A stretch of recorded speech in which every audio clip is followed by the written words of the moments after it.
Ассалаумағалейкум ағайын. Қараңыздар, Қазақстан нарқына таң қаламда келеше. Қараңыздар. Алдарыңызда Audi Q7 2017 премиум 29.500 дирхам дейді. Мынау почти готовый состояние. Енді бір жасалатын полировкасы мен фарының сынығы бар екен, оң қапталдан. Қазақстанда ең арзаны 18 миллион ғана 2017 жылғыларынша. Ең арзаны ағайын. Ал мына жерде қазір примерно 4 миллион теңге жобасы ма болып тұр да, бағасын салыстырғанда деп. Қалай қарайсыздар? Автомат коробка, мультимедиялық экран, мультирул кожин салон ағайын. Жоғары толықтай панорамалық вид. Вариант осылай. Аукционда генералмен келген бірден сатылатын бағасы. Үстіне 50 мың теңге береміз. Аламыз да Қазақстанға промой саламыз ағайын. Қараңыздар ағайындар, 2021 Саната 830 мың теңгеден басталып тұр ағайындар. Аукционда бастапқы бағасы 830 мың. Лавоечна бір тас деген бір міне. Қараңыздар, Ладагри светте 2021 Вейлер салон, автомат коробка, автохол, драйв мод, мультирулі бар. Пуштар жоқ екен, кілтпен екен, төбесіне кола шашыраған ба бір нәрсе. Машина айырбақтары таза. Мына жер кіріп кетті. Пластмасс бампер поқытып шығаруға болған. Повреждение мен алдыңғы оң жақ бұрышынан болып ағайындар. Оң жақ бұрышынан бампер мен фара крыло ауысады ағайындар. Бамперін жасауға да келеді, пластмасс дейді, тоғыз жіберіп. Телевизор ланжерін барлығы аман. 96 жүрген 2.5 ағайындар, қараңыздар. 6500 дирхам, 830 мың теңге ағайындар. Қызтырсы жазыздар. 2 миллион 400 мың теңгеден басталып тұр ағайындар. 2024 Toyota Prius ағайындар, 2 литр гибрид. Таза экономичный көліктердің бір ағайындар, қараңыздар. 19 мыңнан жүрген 2024 жылғы Prius гибрид сервис светте осындай. Prius деген автокөлік. Өте кішігірім. Мына бетін біраз есін шығарып жіберді. Екі есік ауысады міндетті түрде. Парақтар бәрі салмай қараңыздар. Стойк барлығы боковой айырбай атқан. Басқалар таза автомат коробка. Өзіме статный мониторы, салон бөлек. Білесіздер өз ерекше 2024 12 ай ағайындар. Перішка төленбейді. Енді крыло бампер ауысады ағайындар, қараңыздар. Өте арзан қалуға болады еще. Таза экономичный қазақтың мәркет аз сума кететін көліктердің бір ағайындар. Жол талғамайтын Jeep Wrangler ағайындар, 2024 2 литр қараңыздар. Толық жетекті 28 мыңнан жүрген. Бастапқы бағасы ағайындар 4 миллион 400 мың теңгеден басталып тұр ағайындар. 2024 қараңыздар, 4 миллион 400-ден басталып тұрған осындай Wrangler мен пластмасс бампер жоғайында төбесі алынады, салынады. Қараңыздар, айырбак атқан, боковой атқан екен. Бәрін осы жақтан табуға болады. Бирка 2020-11 ай екен ағайындар. Мұнан арзан қалуға болады енді. Грязевой резиналарымен запас кісімене тұр ағайындар. Бір крылосы, боковойнас, екі крылосы жоқ. Қараңыздар, капотын бұрыш кеткен, бір фарасы. Осындай повреждениемен жол талғамайтын Wrangler ағайындар. Қызықтырсы жазыңыздар. Так, Toyota Camry іздеген жандарға қараңыздар. Осындай бір вариант шығып тұр. SE комплектацияда 2.5 2020-70. Бұл бізде 140 мың жүрген ағайын. Мынау реальный бағасы қараңыздар 23500 дирхамға басталып тұр. Бұл 3 миллион теңгеді бізде. Примерно осыған плюс-минус қосып ойнап көре бересіздер, потому что қазір машина өтіп жатқан жоқ, бер жеріп жатыр. Реально бер жеріп жатыр. Так что Camry алам дейтін болсаңыздар, қазір осындай варианттарды қарастырып көруге болады ағайын. Міне кожа салонда, SE комплектация, полный электропакет. Еще осындай. Бұның төбесінде люгі ғана болады, панорама емес. И потолоктың эрбегімен боковойлар атқан. Бұның основной повреждениесі осы жерде міне ағайын. Артқы жақтан болған. Аккуратный ПДРмен тағып жасап береді. Бұл қатты неге жатпайды, бұл ходовой частьтің бәрін қарап береді. Вампер ауыстырасы желательно елден тақтыртып жасап жібересің. Енді вампер жасап жібересің дұрыс деп ойлаймын, жалпы өзім оған шығындалмай. Так что көріңіздер. Осындай бір вариант бар, сүйегі таза родной окраса. 140 мың миль пробегімен.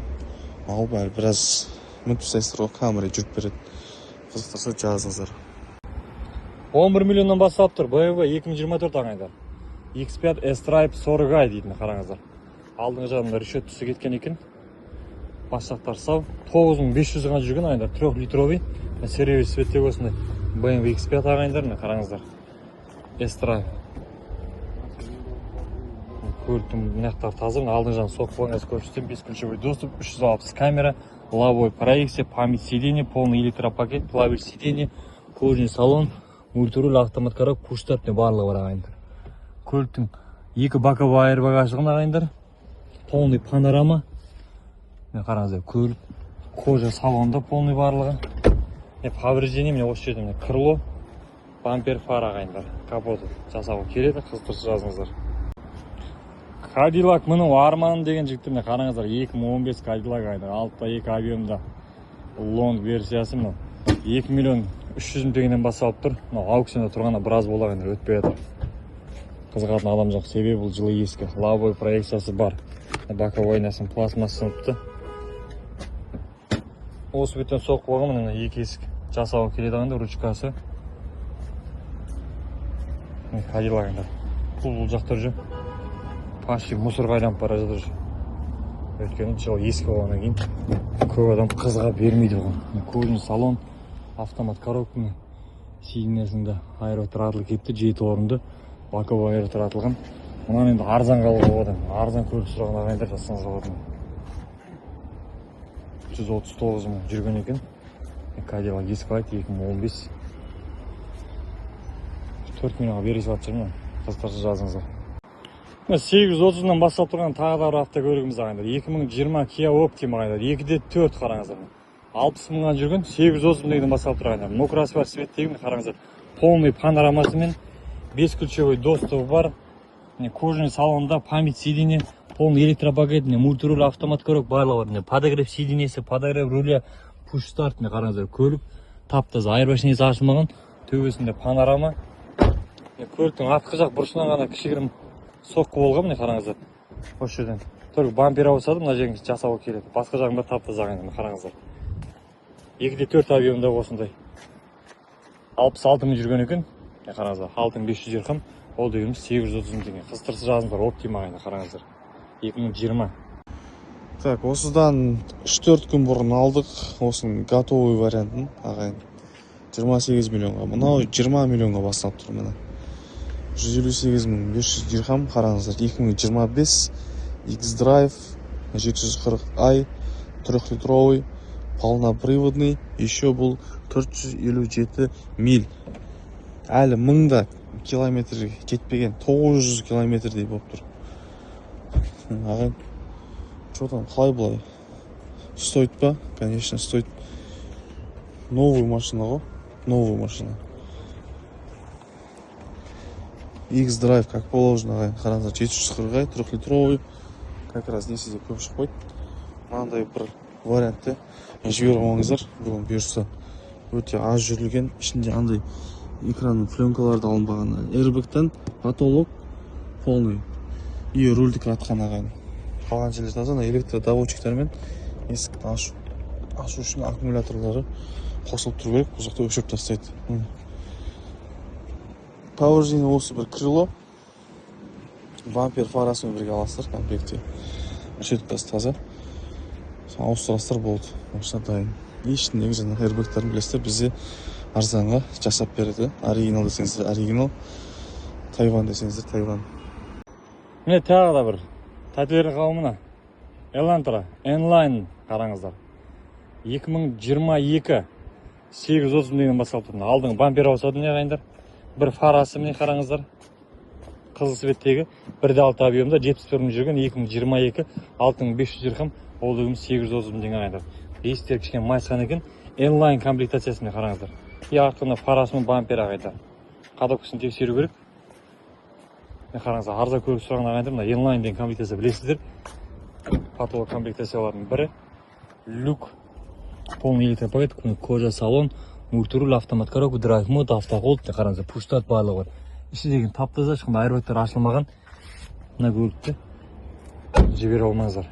Әйелдер қауымына өте керемет көліктердің бірі, экономичный ағайындар. Қазақтың бірге аз ақша кетеді Elantraға. 20 жыл нөмірде қызықтырса жазыңыздар. Tesla Model Y ағайындар, қараңыздар, 2024 толық жедекті 12 мыңнан жүрген 4 миллионнан бастап тұр ағайындар. 4 миллионнан старты бағасына қараңыздар. Первичка утиль деп басқа тұрмайсыздар. Растамаш үшін төлейсіздер. сос кнопканы болған төлейсіздер, қазақ нөмір аласыздар болды. Қараңыздар. Қызыл цветтегі осындай Tesla Model Y. Айырбактардың бір таза іші жабық тұр енді. Повреждение мен кішігірім ғана. Еспен крыло жері майысқан, жасауы келеді, бампер барлығын жасау керек. Фарасын бәрі аман міне. Тексеру керек, астын жанасы. Бастаттан бәрін төл өзін жасап беруге болады ағайындар. Осыншы бәрін түзеп, пластмасс қылып бамперлері орнына келтіріп осынша алып кетсеңіздер де болады. Қызықтырса жазыңыздар, қараңыздар. 12 мыңға жүрген Tesla Model Y ағайындар. 36 миллион теңгеге басталып тұрған, қараңыздар, алдарыңызда Range Rover ағайын, P400 SE ағайын, міне Range Rover 2025 3 литрлі 5900 ғана ми жүрген, толық жетекті. Міне қараңыздар, 5900 ғана майы да ауыспаған әлі. Есік тиеді сразу міне ағайын айтып отыр. Передний бампер, этот крыло жасалынады өзінікі. Болды, 360 камера, полный лобовой проекция. Есіктің несін жазуға кетіп қалған уже. Потолоктан осы беттен атқан екен, airbag боковой атқан. Алдыңғы жақтар таза, проекция барлығы бар. 2025 шикарный варианттардың бірі. Қазақстанда кемінде 80-90 миллионға аласыздар бұны. Одан да қымбат. Ина крыло сырылған мұны.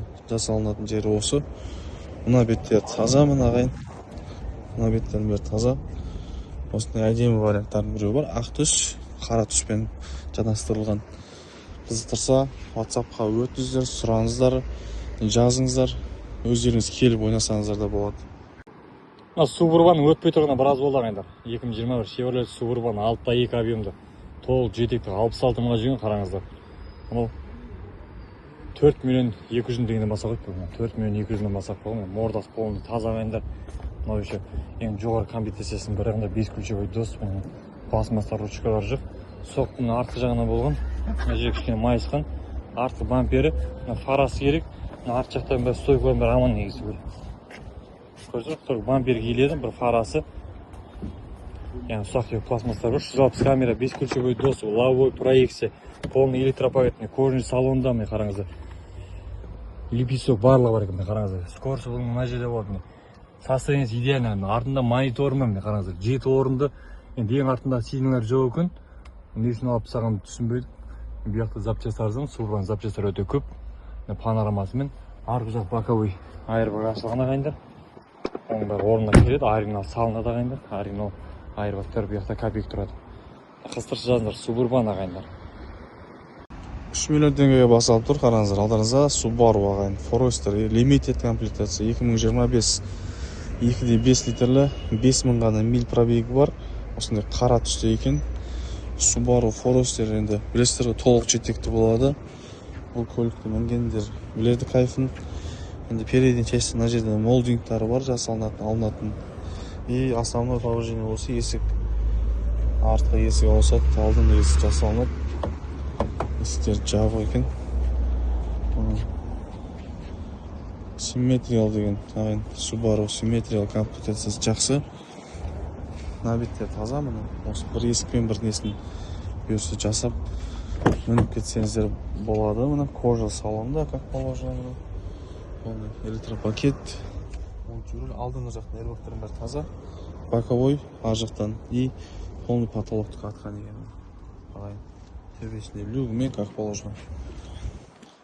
Кімге қызық жазыңыздар, мына өзінің заводской шиналарымен тұр, шыққан күйінше. Әлі тесілмеген, ауыспаған. BMW қараңыздар. 750i M Sport дейді ағайындар. 4x4 қозғалыс күшімен ағайындар. 2015 жылғы 350 дегеннен бастап тұр ағайындар. 160 жүріп саптен 2015 4500 жүрген. Ключевой доступ, люк бар ағайындар мен көлік. М пакетте готовый көлік ағайындар, готовый. 5 ключевой доступ бар, кожаный салоны бар міне. Ішінде жақсы химический керек, мына кожаларын жақсылап освеждейту керек. Басқасының бәрі бар. Ішінде айырбак ашылмаған, лобовой проекциядан бар. Бетіне шаптақ болғандар ашылып кеткен. Так мына көлік жақсы жағдай. Аны алып кетіп запчаска бассаңыздар да болады, запчаскада. Так, қараңыздар, 2,5 миллионға стартовый цена ағайын басталып тұр. 2021 Hyundai Santa Fe ой, Саната, Санта-Фе деппін ғой. 2,5 литрлі передний приводты екен. 96 мың миль пробег, ағайын. Хаяз машина. Осы Дубайда айдалған. Точнее, ұрылмаған, соғылмаған. Осындай жақсы бір вариант бар екен. Кімге қызық, жазып сұрай беріңіздер. Бұл көліктерге қоп қоспайды. Үстінен аукцион бағам беріп, бір беріп көріп, примерно уже түсінікті болады. Бір беріп көргеннен кейін уже бағаны салыстырып, жақсылап ойнап береміз. Алып беруге тырысамыз. Міне ішінде осындай қожасын қаптап қойыпты. Монтирульдарымен, аналог учетов приборларымен осындай әдемі вариантында кофесімен қалып кетті ішіндегі. Соң алып кеткен кезде ішкен сияқты ғой. Сосын темный синий цвет, ағайын. Жақсы варианттардың бірі бүгінге. Жібер болмаңыздар, Саната іздеп жүрген болсаңыздар. Мынаны қатысып ойнап көрсеңіздер болады. Бананында тұрғанда біраз болды қазір. Банан қызығатын жастар жоқ қазір. 2015 қараңыз, CLS 400 ағайындар. 4 матик, 3 литровый, толық жетекті 113 мың жүрген 3 миллион теңгеден басталып тұрғандар. 3 миллион теңгеден. Астының бамперінің ана хромы ғана жоқ. Қоңыр светті. Не үшін демесеңіздер, банан. Кожен салон, память сиденье, плавиш сиденье, мультируль, барлығы бар ішінде. Тап-таза айырбеттерсеңіз ашылмаған. Жақсылап бір ішінде химический жасау керек. Кожаларын әдемілеп. Банан сұрожын жасаңыздар болды. 3 миллион теңгеден басталып тұр. Мұнан ағайындар 4 миллионға бере салады. Өткенді қазір курс өте түсіп кетті. Дирхамның теңгеге шаққандағы курсы 125-ке түсіп қалды ағайындар. 150-ден 125-ке түсті. Бұл өте керемет шанс машина болған. Теңгеге шаққанда арзан болды. Сол үшін жылып алыңыздар бананды. Так, Mercedes-Benz GLE 4MATIC ағайын. Қараңыздар, 350 2025 2-литровый Twin Power Turbo. Ағайын, осында белый демчик цветте. Передний частьтен повреждениясы бар. 360 камера, проекция, панорама барлығы бар. Алдынан жақсы бір удары бар екен. Көріңіздер. Өте жақсы баға, қымбат баға тұрады Қазақстанда. Мына бізде 11 миллионға басталып тұр. Плюс-минус қосып ойнап келесіз, алып береді балдар. Осы жерін жасайсыздар ғой, енді крылосын аласыздар, есіктің бұрышын жасалынады, капотын бұрыш жасалынады, немесе ауыстыр десеңіз де ауыстырып береді. Вампер комплекті алынады, аржандағы фарасын аласыздар болды. Мына беттерін бір таза. Зато бұл 2025 жылы GLE ағайын. Қараңыздар, салоны бәрі ұйқыда бұның.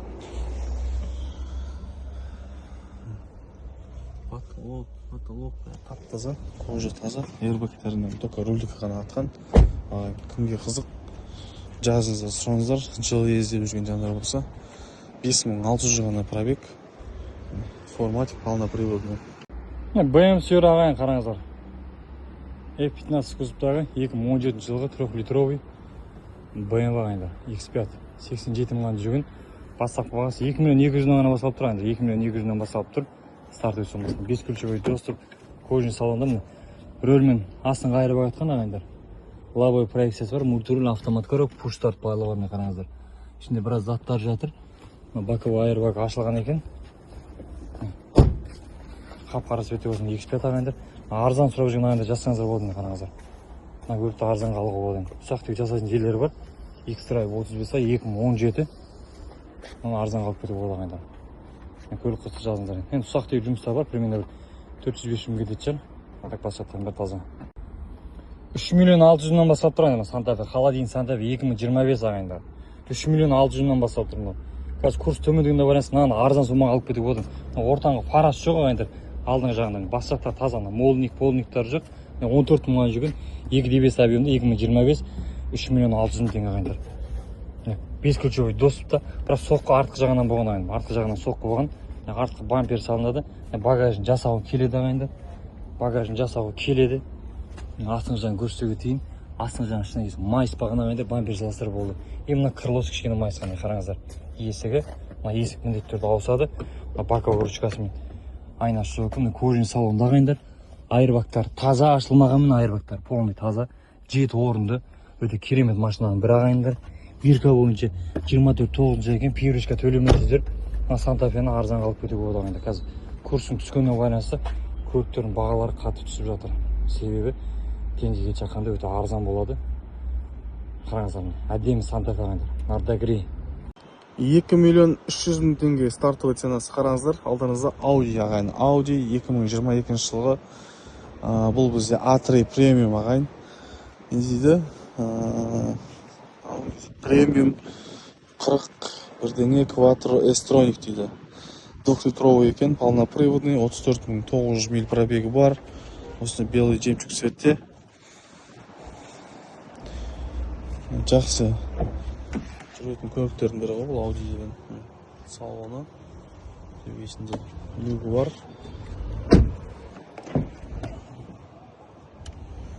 Көріңіздер, Audi іздеген тендер болсын, A3-ді вариант ретінде қарай алсаңыздар, бүгін кешкі аукционда қатысып көрсеңіздер болады. 2024 каллиграфия ағайындар. 2024 полисайд каллиграфия. Каллиграфия деген білесіздер, ең патолог комплектациясы ағайындар. Алдына бірінші құлағымда бірінші ағайындар. Ланжерон, планжерон барлығы аман, телевизор да аман ағайындар. Капот ауысады, решетка ауысады, бампер ауысады, ар жақ парасы ауысады екен. Басқалар таза, мына бетінен соғылған енді. Мынаны арзан қалуға болады ағайындар, каллиграфия. Лобовой проекция, 160 камера, 5 ключевой доступ, кожаный салон ағайындар. Боковой айырбаг ашқан осы беттегі. Басқа рөлдікі басқасы, кожа, рожа, міне қараңыздар. Біркі 23 дейді. Подогрев, ауды барлығы, пуштар, жеті орынды, міне қараңыздар. Төбесі алькантара. Мына көлікті арзан қалуға болады. Мына ағайындар 3,5 миллионнан басталып тұр, 3,5 миллионнан басталып тұр. Круговой осындай желілер бар. Мұның бәрін жақсылап жасатуға болады ағайындар. Жақсылап үшін жасатуға болмаса деталь үстінігі жасатып, Қазақстанға барып өздеріңіздің касса аппараттарыңызға әдемілеп келтіртіп боятсаңыздар болады ағайындар. Қараңыздар. Енді осындай повреждениемен, бірақ каллиграфия ағайындар. Мында арзан сумма таппайсыздар мында. Так, қараңыздар, Қыздарский Camry 2020 XSE ғой еще, XSE ағайын 2,5 литрлі ағайын осындай әдемі бір Camry кепті. 73 мың миль пробегі бар екен, 73 мың. Старты бағасы 3,5 миллион теңге ағайын, 3,5 миллион теңгеге басталып тұр. 4-4,5 мыңға қатысып көруге болады бұларға. Готовый вариант тоже. Ешқандай жұмысы жоқ. Дейін десем арчақадан бар екен. Бір вампер екен ғой болды мұны. Бір вампер аласыздар. Пальмарис дейді, XSE мұны. И на крыло задний частьтен аккуратно жасап шығарып береді болды. Ағайын, что-там Camry іздеп жүргендер бар ма? 9 майға әйелдеріңізге подарок етіп жүрмейсіздер ме? Мен сондай бір әйел досым бар, әйелін қатты жақсы көреді. 7 мартта да 9 майда да подарок жасай береді.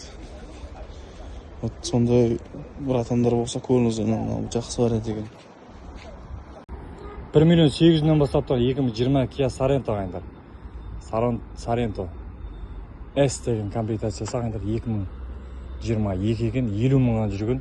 Қараңыздар, қызыл цветтегі. Енді әйелдер қауымына көбінесе мынау ағайындар. X-Line-іне қараңыздар. Ключевой доступ, кожаный салон. Айырбаг атқан, айырбаг ауысады ағайындар. 50.169-ға жүрген. Арғы боковой, жеті орынды, полный панорама міне қараңыздар. Автомат көріп, пуш-старт барлығы бар. Көлік алды. Сол жағы, арт жағы бәрі тазаның толық жетекті ағайындар. Соққы. Оң жағы да таза ағайындар. Мына бұрыштан ғана болған ағайындар. Фарасы. Мына жер кетті, фарасы ауысадың, решетті заман. Бампермен фараған ағайындар, қараңыздар. Бампермен фарағаны. Мына вариант жібермеңіздер ағайындар. Әдемі вариант. Осы басқа осы спортөз деген көліктегі бағасын түсірмейді екен негізі. Неге қымбат жүру сонша деймін, мына американецтар өте қымбат жүреді. Мына жанында Sorrento'лар, Palisade, Santa-Fe'лер арзан ағайындар. 2025 қараңыздар. 2,5 8 мыңнан жүрген ағайындар. 6 миллионнан басталып тұр, 6 миллионнан. 6 миллион теңгеден басталып тұр. Спортөз не құдіреті бар ағайындар. Неге басқа қымбат жүреді бұл? Қараңыздар. Алды түгел таза міне. Соққына 2 есік міне қараңыздар, 2 есік. 5 ключевой доступ міне. Қызыл түстегі кожаный салонда екен. Айырбактар ашылмаған, таза ағайындар. Берік боковой бірақ айырбақ ашылды ағайындар. Осында 2 есік ауысады міне. Спортөз міне қараңыздар. 2025 бас жақтан бір таптыз ағайындар. Көліктің ішіне кетім болса міне қараңыздар. Барды осы жерде кожаный салон екен. Подогрев сиденья, автомат коробка, автоход, драйв мод, пуш-старт, 8200-ға жүрген. Қараңыздар. Панорама, алькантара, 5 орынды. Осында бір әдемі вариант ағайындар. 2025 қызықтырса жазыңыздар. Kia Sportage. Так, 3 миллион теңгеге стартовый ценасы ағайын, что там? 3 миллионға басталып тұр мынау. Бұл бізде Mercedes-Benz GL 450 Fomatic, как положено, 4.6 литрлі. Толық жетекті екен, 195 мың пробегі бар екен ағайын. Осындай қара түсте GL. Готовый вариант, ешқандай жұмыс жоқ. Ұрылмаған, соғылмаған. Осы Дубайда жүрген көлік екен. Салоны мына осындай. Электропакетте. Көріңіздер. Қызық па? Қызық болса жазыңыздар, сұраңыздар. Қашан бітін болсаңыздар, прямой WhatsApp-қа жазамыз. Так, 3 миллион 600 мың теңге стартовый ценасы қараңыздар. 2024 жылғы Kia Carnival автокөлігі. Бұл бізде LX комплектацияда ағайын 2.5 емес, бұл 3.5 литрлі болады мұны. Передний частен осындай повреждениесі бар. Пробегі 31 мың ғана жүрген. Мына жерден фарасы ауысады, вампер крылы бірге ауысады. Мына жерден капот жасалынады. Алдыңғы жағынан майысқан жері бар осы жер. Болды. Қалған жерлер таза. Полный бесключевой доступтарымен. Велюр салон. Ағайын базовый комплектацияда. Экспресстер базовый осындай. Ручной рульден астыңғы жақ airbagтар атқан. Задний капитанский сиденье, үшінші сиденьесі бар. Кімге қызық, қарап көрем дейтін болсаңыздар, мына осындай арзан варианттарға Carnivalдар алып қолға болады. Жазыңыздар, сұраңыздар. 4,5 миллион бастапты GT Line ағайдар. Kia Capiat GT Line 2025 55 мыңға жүрген, 5500-ға жүрген ағайдар. 5500-ға жүрген арда агрессиветтегі 2025 жылы Kia Capiat GT Line 2.5 толық жетекті 5579 жүрген ағайындар. Не, қараңыздар. 5 ключевой доступ, Мардагри, панорама ағайындар, GT Line 25. Повреждениемді бір есік ауысадым, сразу өте 5 ключевой доступ, кожаный салонда, рөлдің айырбаға атқан, басқа әрбәтті тазарына қараңыздар, панорама. Состояние идеальный, кожалары, GT Line'ның кожалары бөлек болады мен. Каллиграфия, полиция сияқты олар бөлек. Қараңыздар, есік, фара, бампер ағайында крылосын жасау келеді, болмаса ауыстырыңыз болады. Жарықтық мына легендан қараңыздар шағында. Легенда кепті бүгін. 740 ай дейді. 98 жылға. BMW сүйер ағай, міне қараңыздар. Легенда керек бағайындар. Қазақстан бірінші кіргізуге болады негіз. Танкерден ойнап алсаңыздар, мен кіргіземіз бірінші. 4-4 ағайындар. 100 мыңға жүрген, 104 мыңға жүрген екен. 98, 740 ай. 20 500 дирхам дейді. Примерно 1 820 теңгеден басталып тұрғандар. 1 800 басталып тұрғандар. Легендан қараңыздар шағындар. BMW қызығатын, ескі көліктері қызығатын жандар жазыңыздар, қараңыздар. Тіпті болса айдап кетесіздер мектен, айдап кетуге де болды. Состояниесі масқара екен мен. Пластмасын салмақ ауыр бір отығын шығарып жүріп тұр. Қараңыздар, автомат коробка. Полный өзінің родной тұғы барлығы. Состояниесі идеальный. Люк, кожа, можа. Есіктегі масқарадан. Қараңыздар. Легенда керек бағайында жазыңыздар. 18 миллионнан бастап тұрғандар. Mercedes-Benz GLS 450 4 ағайындар. 2024 первичка төлемейсіздер. 3 литровый қазақ нөмірге азақша кетеді. Толық жетекті 10 мың ғана жүрген ағайындар. Қараңыздар. Қазақстанда ағайындар 60 миллионнан кемде кем жоқ. 360 камера, 5 ключевой доступ. Көлікті қараңыздар. Енді артқы жағынан соқ болған екен. Багаж ауысады. Бампер ауысады ағайындар. Багаждағында бір фарасы ауысады, мына фарасы сау. Мына жерін жасауға келеді ағайындар. AMG өзінің титанкісімен. Кожаный салон, артының өзінде өзінің чеки плавиш сиденьесі бар. Капитанский сиденьемнен қараңыздар. 7 орынды міне, панорама. Бөлек өзінің климат контроль ағайындар. Алдыңғы жағы қараңыздар. Память сиденье, подогрев, абдук барлығы бар ағайындар. Қараңыздар. Состояниесі әп-әдемі. Идеально қараңыздар. Мерс сүйер ағайын жасаңыздар болады. Мына мерсті әдемілеп алуға болады. 2029 ай екен. Әдемі вариант ағайындар. 2024 модель. Мына спорт динамик Қазақстан қанша тұрды ағайындар? 2025 Range Rover спорт динамик 3 литровый толық жетекті 7500 ғана жүрген. Мына жерде 30 миллион баса қойыпты, қараңыздар, қап-қара. Range Rover'ды 30 миллион баса қойыпты. 7559 миль жүрген 3 литровый 360 камера. Мынандай матовый ма, қандай свет? Қараңыздар. Range Rover спорт динамик дейді. Майысқан желе бар, міне подкреніне керек екен. 5 ключевой доступ міне. Салонын қарасаңыздар, салон деген өте керемет, ерекше, панорама, качествосына, кожасының качествосы, лепесток, лобовой проекция. Полный сенсор екен, пуштап, муштап, барлығы бар, айырбақтар таза ағайындар. Қараңыздар. Повреждение міне өз повреждение болған міне. Телевизор, лаунжердің барлығы аман ағайындар. Орнына келеді вампері, фара саласыздар. Ұсақтық жұмыстары бар, болды мен. Қыстырсы жазыңыздар. Range Rover спорт динамик. 6 миллион теңге қараңыздар. Алдарыңызда 2025 жылы Kia Sorento SX комплектация ағайын 2.5 литрлі. 16 мың ғана миль пробегі бар. Осындай әдемі вариант 2025 жылы. Повреждение осы бетте міне бір есік, екі есік екен. Артқы есік жасап бересіздер. 360 камерасы бар. Ойбай, мына есік қойнап болды. Потолок, боковой airbag, атқан передний частар таза міне. Ағайын кожа салон, обдув, подогрев, барлығы бар, төбесі полный панорамада. Есігін енді ауыстырасыздар. Майысып кеткен. Тоже артынан атқан капитанский сиденьесі бар. 360 камерасымен, осындай панорамасымен жақсы бір варианттардың біреуі осы Kia ағайын Sorento болып тұр. Мына беттердің бәрі таза. Көріңіздер, семейный көлік, 7 орынды. Қызықтырса жазыңыздар, сұраңыздар. Қатысып көрем дейтіндеріңіз болса, прямой WhatsApp-қа жазып беріңіздер. 7,5 миллионнан басталып тұр. Narda Grey BMW 2024 i4 M50 ағайдар. М пакетіне қараңыздар. Narda Grey М пакет. 7,5 басталып тұр. Қазақстанда 2024 тұр. Жоқ дегенде 40-45 миллион тұрады шығар ағайдар. 7,5 миллионнан басталып тұр. Капот, фара, бампер ауысады.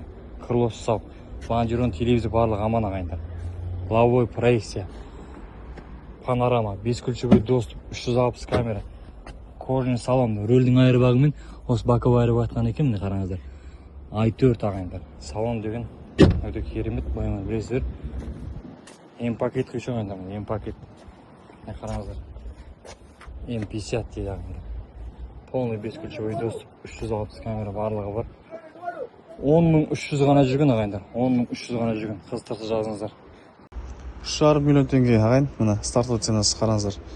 27.500 дирхамға басалып тұр.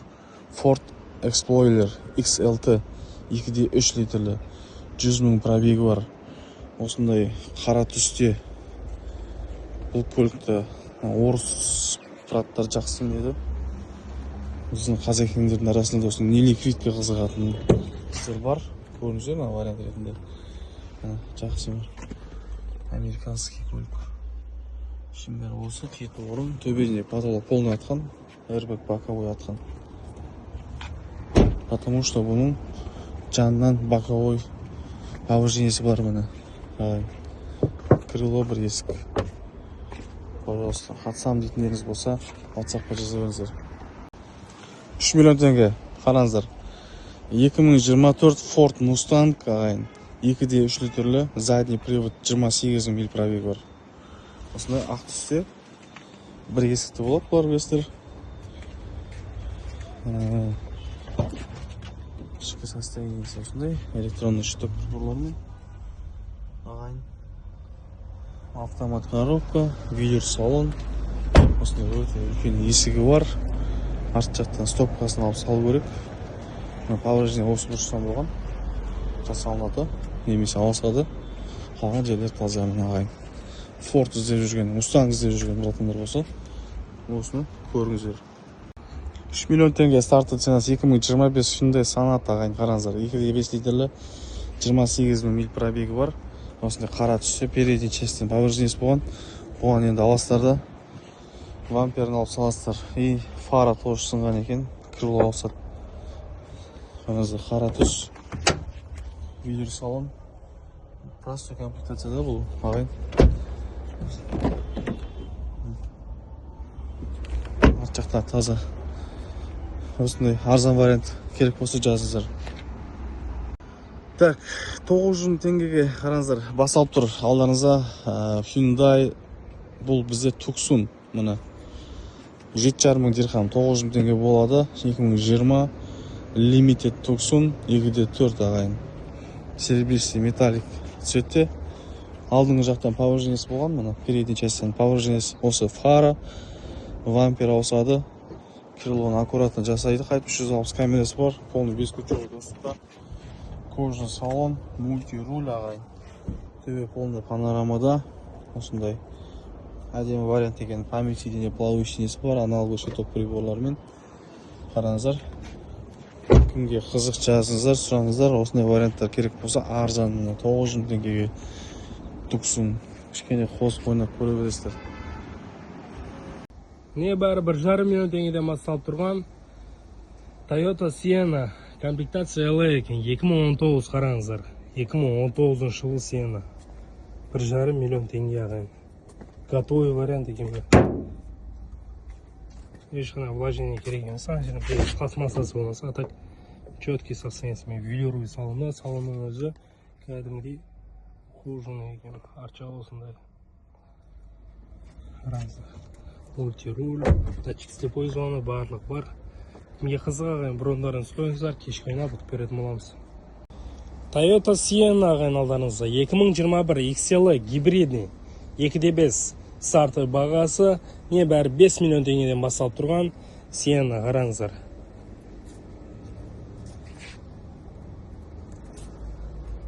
Жан-жағынан барлығы таза, алдыңғы бамперде креплениелер сынған. Основной повреждение. Мына жерден кірген ғой. Осы жерден кірген. Артық бампер ауысатынан тарту керек. Салонға кезек кожаный салонда. Пуш-старт, мультируль, монитормен. Арча осындай ағайын. Airbagтар мына жақта ашылған. Плавающий память сиденье бар. Датчик слепой зоны бар. Бампердің креплениесі сынған. Кімге қызық ағайын, брондарыңыз қойыңыздар, кешкі ойнап өтіп беретін боламыз. Пробег 100 мың жүрген екен.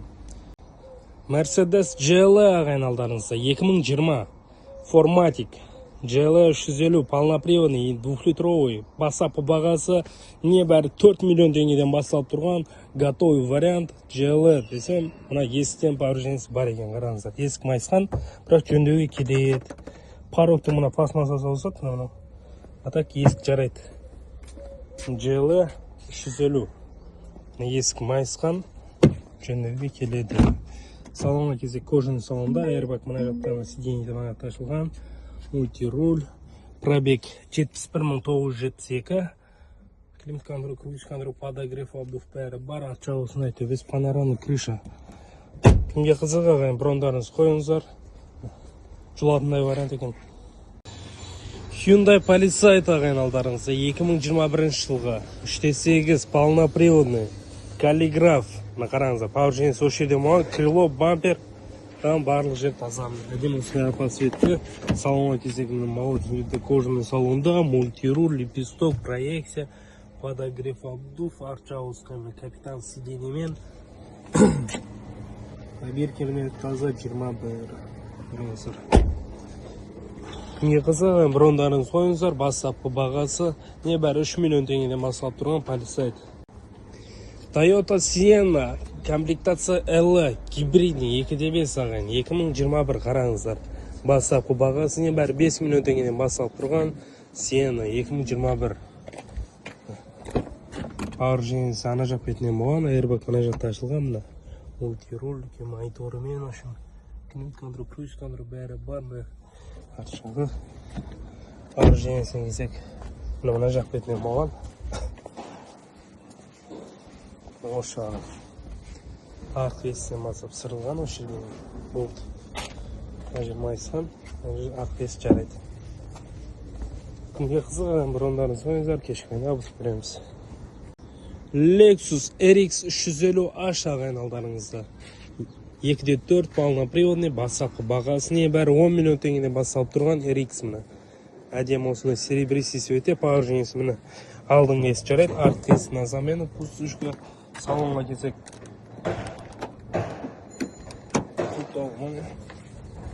Міне қалған барлық жер таза.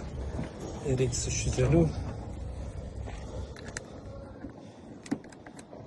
Толы екен, ашым айырбақтармен потолықта ашылған. Ана жақ бетте сиденьелі. Ата қалған барлық жер таза. Негізі бұрындарын соңында кешке жасалып тексеріп береміз берсін. Mercedes-Benz C-шка 300 алған форматик 2-литровый полноприводный. Қараңыздар, бастапқы бағасы небәрі 8 миллион теңгеден басталып тұрған C-шка мына. 2022 жылғы кожаный салонда, мультируль, монитормен, в общем, барлығы бар, лепесток, нарча, осындай төбесінде люк, плащ, синепан, пауэр женесі, арты бампер, стоп фарасы бір жағы.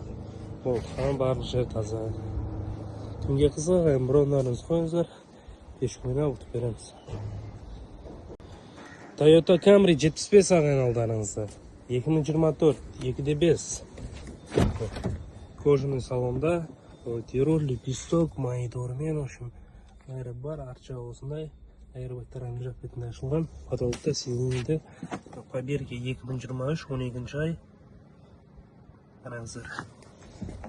Ана жақ бетінен бәрі таза, артынан тоже. Комплектация есе, power женесі мына ошақтан болған, крыло, фар ауысады, крыло мен фар, бампер кірпенесін жасауға келетімін. Кімге қызығын бұрындарыңыз қойыңыздар, кешкі ойнап ұтып береміз. Lexus ES 300 шағын алдарыңызды 2021 жылғы бастапқы бағасы небәрі 6 миллион теңгеден басталып тұрған ES 300 мына. Power және бампер, крыло фар, лобовой сынған, атаққан барлық жер таза. Кожаный салонда, airbag крылда ашылған мына. Мультируль, подогрев обдув, климат контроль крутилар бәрі бар. Арча осындай мына төбесінде люк. Американец, поберке 21. Кімге қызық, бұрындары соңыздар, әдемі осындай темно-синий цветтегі Lexus. Camry 75 ағайын алдарыңызда 2024 XS гибридный 2,5 бастапқы бағасы небәрі 3,5 миллион теңгеден басталып тұрған 75 мен power женесі бампер, фар, крыло жарайды, атаққан барлық жер таза. Мына жеріне кішкентай вмятина бар екен міне. Ол XS гибридный міне. Қара цветте, черный на черном мокта міне. Кожаный салон, мультируль, лепесток, үлкен монитормен, плав синий, пани синий, поберке 2023, 8 ай. Арча осындай қараңыздар. Camry сұраған ағаларыңызға мына әдемі вариант. Кімге қызығы, бұрындарыңыз қойыңыздар, кешкі ойнап ұтып береміз. Camry 75 ағайын алдарыңызда 2023 жылғы қараңыздар 2,5 бастапқы бағасы небәрі 4 миллион теңгеден басталып тұрған Camry 75 мың. Закрой цветте, мына айырбақтан потолықта ашылған. Мультируль, лепесток, монитор бәрі бар. Airbag айтқандай потолықта ашылған, қалған барлық жер таза. Комплектация есе 2023 75 ағай. Кімге қызық, бұрындарын қойыңыздар. 65 жылықта тұр, кешкі ойнықтат. Өпсі ауытып алып береміз. Lexus RX 350H ағайын алдарыңыздар. 2,4 полноприводный 2025 жылғы бастапқы бағасы небәрі 10 миллион теңгеден басталып тұрған RX міне.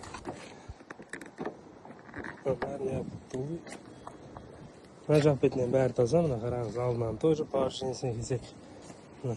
Осы жақтан болған. Бампер жарайды, артқы есі пустышка ауысады.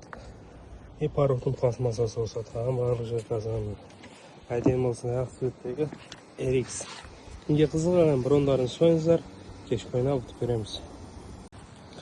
Kia K5 ағайын алдарыңызда 2025 жылғы GT Line 2,5 бастапқы бағасы небәрі 3,5 миллион теңгеден басталып тұрған K5 бесключевой доступ, power женесі алдыңғы бампер, фар, бір крыло, бір фар целый, барлық жер таза қараңыздар. Крыло, бампер, бір фар. Кожаный салонда, мультируль, плащ синий, память синий, бәрі бар. Драйв мод, автохолд, екі монитормен, ақша осындай. Төбесі полный панорама, крыша побирки, 2024, 12 ай. Негізі брондарыңыз қойыңыздар. 3,5 миллион теңгеден басталып тұрған. К5 2025. Honda Odyssey ағайналдарыңызға 2024 жылы қараңыздар. 3.5 передний привод, мына әдемі осы ақ цветтегі Odyssey 2024 бастапқы бағасы бәрі 4,5 миллион теңге. Мына кожаный салонда, плащ, память, мультируль, ликвидсток, push start, cruise control, cruise control бәрі бар. Ақша осындай 7 орынды капитан сиденьемен эйрбэктер ана жақ бетіне подвалка ашылған. Барлық жеткізанға қараңыздар. Пауэржинес мынау алдыңғы бамперден болған. Алдыңғы бампер мына жері сырылған ғой мына. Жөндеу келеді. Минимальный пауэржинемен мына Odyssey 2024. Неге қызық, брондарыңыз қойыңыздар. 44 лот номер, кеш қойнатылады, бер сотып береміз кешке. Lexus ES 300 ағайын. 2.5 гибрид. 2023 жылға сатылады. Өте әдем бағамен беріп жатыр. 8 миллион 700 мың теңгемен 2023 жылға осында Lexus черный на черном сатып алсақ болады ағайын. Так. Полный қап-қара кожа салон. Бірде-бір airbagтер атылмаған, подогрев, обдув, мультируль, беспроводная зарядка, EV мод, память сиденья. Вот Винкод таза 2023 жылға 173 мың миль жүрген пробег. 2.5 гибрид 8 миллион 700 ағайын. 8 миллион 700 уже болар бағасы. Қарай беріңіздер. Машина на ходу. 2.5 гибрид 4 цилиндр. 4 миллион 400 мың. 4 миллион 400 мың теңге. Kia Telluride іздеген жандар болса 2020 жылға уже бұл стартовый ценасы емес. Бұл сіздерге сатылатын бағасы ағайын. 4 миллион 400 мың. Қарай беріңіздер. Комплектациясы да жақсы, өзі де жақсы. 5 ключевой доступ. Кожа салон, мультируль, электросиденье 2019 по вин-коду модель 2020 люк. Так, бірде-бір airbag атылмаған, бірде-бір подогревтері бар, пуш-старттары бар, климат-контроль, драйв мод 4WD, автохолд, капитанские сиденья. Салон жақсы жағдай. 4 титанкілер орында.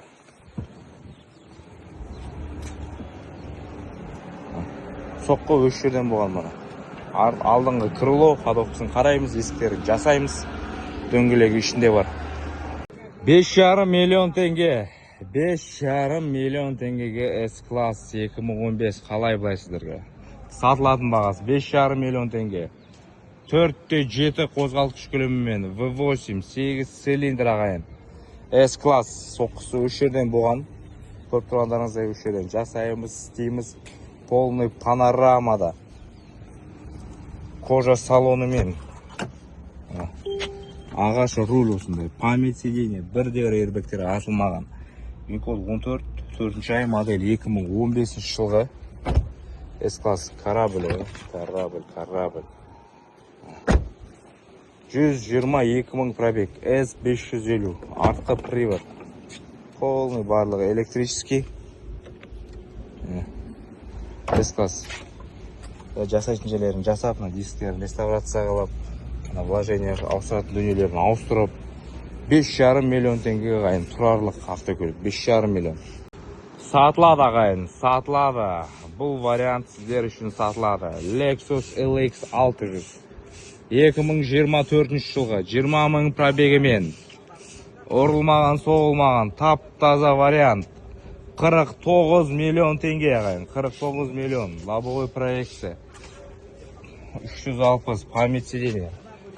Хамма дүниесі бар. Қараңыздар, кожа салон. Винкод таза 2024, японская сборка для Америки. Полный люк, автомат коробка, подогрев, обдув, Марк Левинсон сөзсіз бар. Жеті орынды. Ортасы диван, артқы подогрев, обдувтарменен. Қараңыздар, ортасы диван. Третий ряд сиденье, салон тап-таза, мін жоқ салонда. Барлық подстаканники, подстаканники, подлокотники. Бәрі тап-таза, әдемі шығып тұр салоннан. LX 600 назарларыңызда. 43 миллион теңгеге ағайын. Бұл потолок цена. Потолок цена 43 миллион. F-Sport комплектацияда ұрылмаған, соғылмаған. Lexus LX 600. 3.5 Twin Turbo. Американец, вложение нет, ұрылмаған, соғылмаған. Лобовой проекция 360 камералары менен. LX 600 2023 жылғы. Қызыл қара аралас салонымен, винкод таза 2023, японская сборка для Америки, мультируль, люк, автомат коробка, Марк Левинсон, память сидения, артын қараңыздар, полный комплектацияда, 7 орынды, үлкен осындай Lexus, так, ана, қараңыздар. Range Rover Supercharged дегенге қалай қарайсыздар ағайын? Supercharged деген комплектация 5 литр ағайын. Қазақстанда өте қатты бағаланатын ренжіктердің бірі. 5-литровый 8 цилиндр 2019 жылға 11 миллион 600 мың теңгеге сатылады ағайын. Бұл уже тоже потолок, рекордный цена. Дайын вариант, готовый, жүрет на ходу. Лобовой проекция, 360 камера, барлығы бар ғой. Қап-қара кожа салонымен. Мультируль, полный панорама. Кешкенен бәрі түнде жанат, әдемі жанатыналар бар ғой. Артын салондар есік жабық осында удлиненный HSE комплектациясында. HSE. 23,5 миллион теңгеге сатылады. 23,5 миллион теңге. Назарларыңызда ұрылмаған, соғылмаған, Clean Title, 3.5 Twin Turbo, X-Drive, полный привод, ақ маржан түсіменен, BMW X5. Назарларыңызда, лобовой проекция, 360 камера, кожа салон, плавающий сиденье, винкод 23 модель 2024, полный панорамная крыша, жаңартылған дизайн, жаңартылған модель, жаңартылған мода, жаңартылған стиль. X-Drive 40i 23,5 миллион теңгеге ағайын сатылады. Бұл ұрылмаған, соғылмаған ағайын. Шатастырмаңыздар, ешқандай вложение жасамайсыздар. LED оптикасымен 5,5 миллион теңгеге сатылады ағайын. Sorento 2021 4x4 полный привод 2.5 қозғалғыш көлемімен сол қапталдан соққы алған. Сол қапталдан біз ключевой доступыменен кожа салонда, винкод таза 2021 жылғы, бірде-бір airbagтері атылмаған, 7 орында осындай 5,5 миллионға сатылады. Кроссоверлердің бірі 162 мың пробег, спорт комплектацияда Sorento. Бұл уже сатылатын бағалар ағайын. 5,5 миллион теңгеге сіз бұны уже брон қойып елеге таласыздар, қоя қаласыз. Қазақстанда ағайын 14 миллион теңге, ал бұл жерде 4 миллион теңге. Қараңыздар, алдарыңызда Santa Fe 2019 limited комплектация. 360 камера, лобовой проекция. Так, жасалынатын жері оң қаптал. Капот, крыло, бампер, фара, және мына пластмастар ағайын. Вариант осылай. Тік. Опа, ашық көрсете кетейін. Қараңыздар, соққысы осы жерден болған, общем, көріп тұрсыздар жасалынатын жерін. Ішкі салоны. Автомат коробка, мультимедиялық экран, мультируль, кожаный салон, подогрев, аудио, жоғары тоқтай панорама ағайын. Наны қараңыздар дегенде бәрін көріп тұрсыздар. Айырбақ рөлден атылған екен, тек қана қалған жердің бәрі сау. Қызық болса WhatsApp-қа өтесіздер ақырындап. Қай жылғы Santa Fe керек жазасыздар. Және біз осындай жақсы варианттарын бәрін жіберетін боламыз ағайын. Студент балаңыз немесе қызыңыз болса, мынау зор вариант ағайын. Қараңыздар, алдарыңызда BMW X1 автокөлігі да. Спорт комплектация 13 мың дирхам ағайын. 1 миллион. В общем, 2 миллион теңгеге дейін аласыз ғымнан аукционда ше. Қазір басталып тұрған ценасы бар, Greenland жанып тұр, 2 миллионға дейін, 1,5 миллионға аласыз, немесе 1 миллион 800 мың теңгеге аласыз, аукцион енді әртүрлі. 2 миллион теңгеге дейін наны 100% алатын вариант. Состояниесі, в общем, ля-ля болып тұр да, бұны ағайын. мощный ғой негізі былайынан алғашқы көлігім деп айтатындай көлік та. Автомат коробка, мультимедиялық экран десем, мультимедиялық экран жоқ, радиосы бар, мульти рулі бар, кожасын қараңыздар, жоғары панорама. Іші кең, таза, әйбат состояние. Осылай, Қазақстанда бір 10 миллион теңге тұрады ғой, жобадағы бағасы.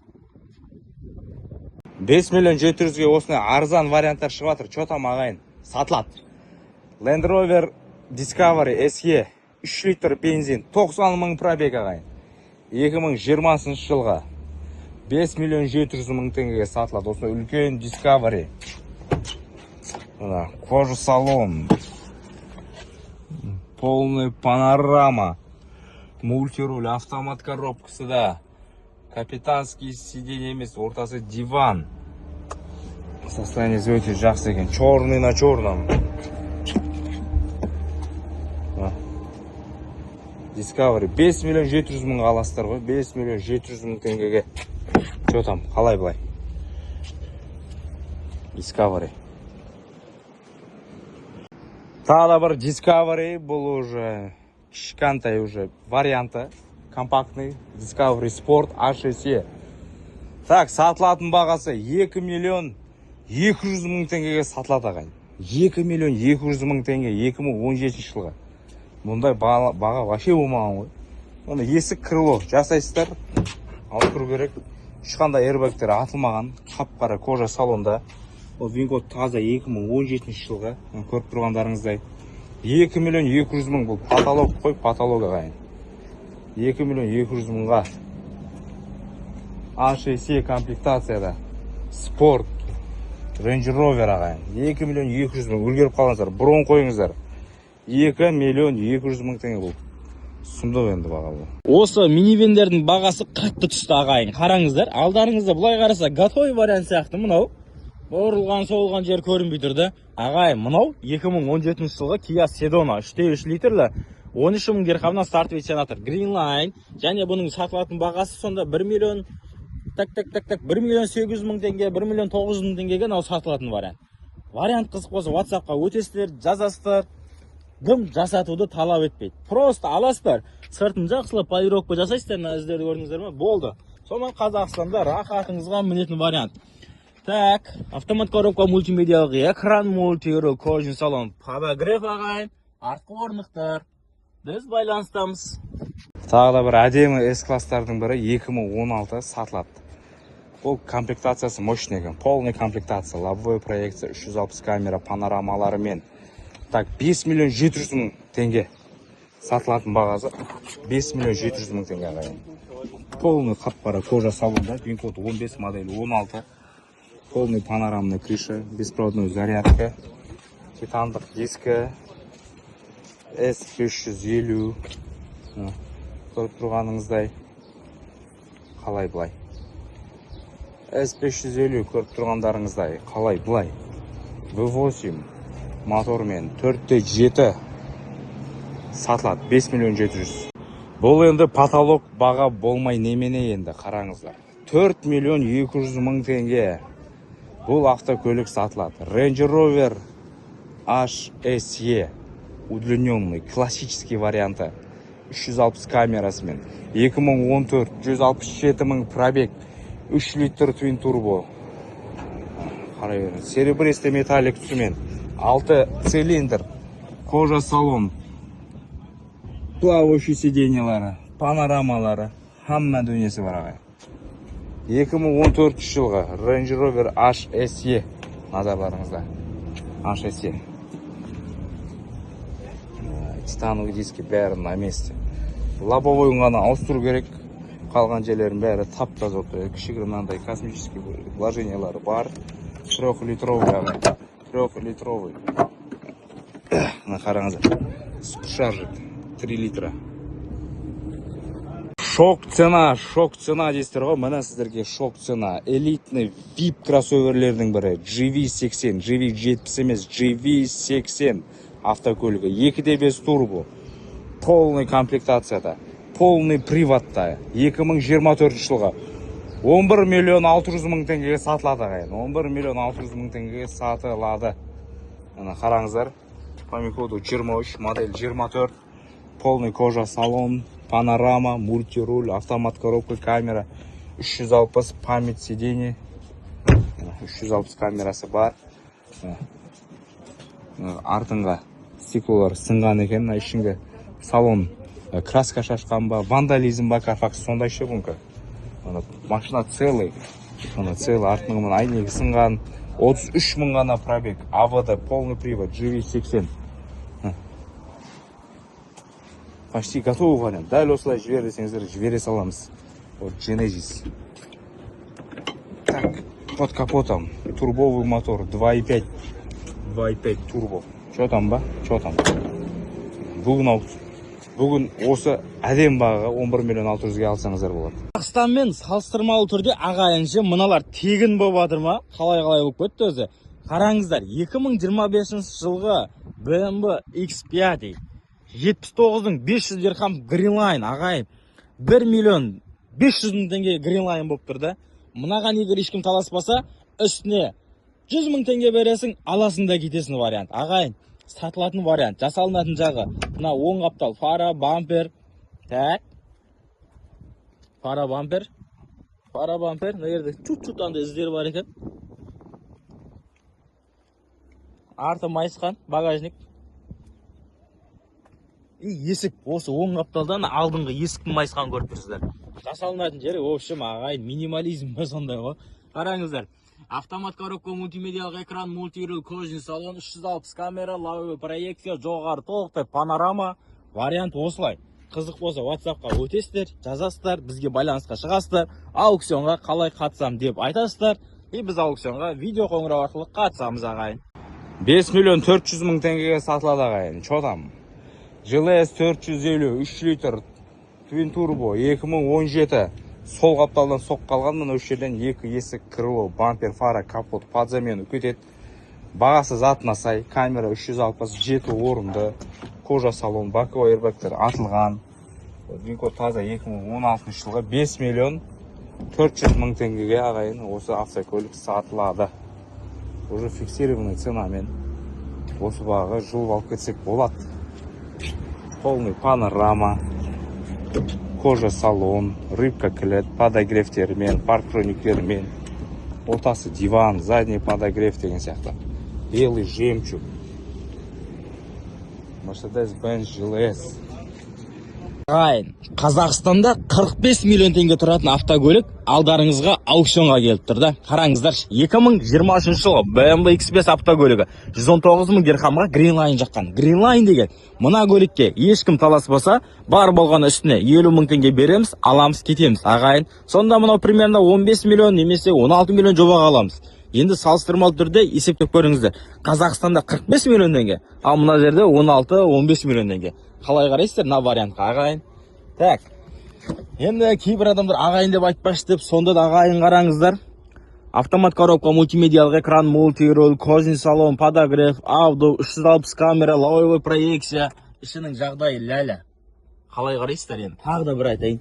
Вариант деген мощный болған кезде ағайын, бұны жылу көрек аукционнан.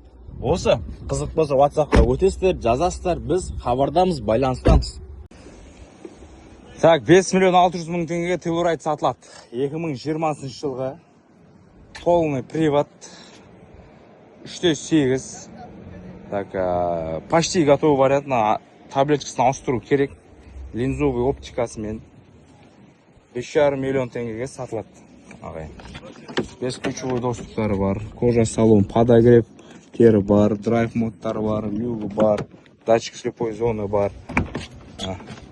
Ортасы капитанский сиденье, 7 орын, 3 ряд, ішінде мана өзінің родной запаскасы бар екен. Қарай беріңіздер, көре беріңіздер. Почти готовый екен, таблеткасын ауыстырамыз болды. Так, ағайын қараңыздар. Жылы жаңа Malibu іздегендердің назарына алдарыңызға 2025 жылғы Chevrolet Malibu автокөлігі кеп тұр ғой. Қараңыздар, негізгі соққысы мынау неден? Оң қапталдан крыло, бампер, капот, фара жасалу керек. Бірақ наның басталып тұрған сомасын қарасаңыздар, 31 500 дирхам ағайын, 4 миллион 100 мыңға сатылатын вариант. 4 миллион 100 мыңға сатылады. 3 мың ғана мил жүрген ғой. Мощный, ағай, состояние дыңдай. Мынаған вообще газ қойып алсаңыздар, вообще айбат сосын. Экономичный. Так, айырбак. Рульден атқан екен, және астынан автомат коробка, мультимедиялық экран, мульти-руль ағайын, орындықтары матви. Вариант қызық болса, ақырында өте бересіздер. Бүгін кешкі аукционда болатын. 2025 жылғы Chevrolet Malibu автокөлігі 1.5 литрлі. Чотам ағайын, 1.700.000-ге мынандай варианттарға қалай қарайсыздар? Сатылады ағайын. Jeep Compass Sport 2.4 моторымен полный привод Compass Sport деген ағайын. Ешқандай airbagтер атылмаған. Почти кішігірім положениялары бар. Бамперін жасау керек, крылосын жасау керек деген сияқты. Есіктері бәрі динаман. Так, титановые диски, тряпочный салон, автомат коробка, мультируль, задний камера. Қараңыздар, таза 2018 жылғы Америкадан қалай келген дәл солай тұр. Осындай асты биік мини кроссовер іздеген болсаңыздар, тау тасқа тоже жүре береді. Спорт деген аты бар. 197 мың пробегімен аттың задний стопторын ауыстыру керек. Бағасы затына сай ағайын. 1.700.000 теңге. Сіздер оқыс естіген жоқсыздар. Сол баға сатылады. Сіз естіген бағаңызда. Бюджетный вариант сұрайтындарға 1.700.000 ағайын. Компас, Jeep Compass Sport. Но тоже потолок бағамен кеп атыр ағайын. 3.600.000 теңгеге сатылады. GL 550, GLS 450 мен шатастырмаңыздар. Бұл GL 550, 4.7 қозғалтқыш көлемімен 3.600.000 теңгеге дәл осы тұрысында сатылады. Полная панорамная крыша, 360 камера, кожа қара салон, подогрев және обдув, пуш-старт. Қараңыздар, ортасы диван, 7 орынды, артында телевизор, винкод. Осы бойынша қарасаңыздар, 2014 жылғы. Память сиденья, AMG ағайын, AMG пакетте артыңғы телевизорлары менен, артыңғы подогревтермен 7 орында осындай үлкен кроссовер. GL 550, 144 мың пробег, 4.6 деп тұр, форматик полный привод. Так, пробег 144 мың ғана жүрген, 144 мың. Готовый вариант, белый жемчуг түсті. Кейбір адам полис айт десе, басқа біреу Telluride дейді. Ағайын, қараңыздар, екеуі егіз қозыдай. Алдарыңызда Kia Telluride автокөлігі 2020 жылғы 33.500 дирхам стартовый Tenasa Green Line. Ағайын, так, сатылатын бағасы сонда 4,5 миллион теңге деп тұр. Енді қараңыздар, жасалынатын жері, ошым, сырт қапталдың әр жерінен майда шүйдесі бар екен. Бірінші, ең главный мынау, қараңыздар. Ішкі состояниесін қараңыздар. Осы жердің удар болған, ана майыстырған.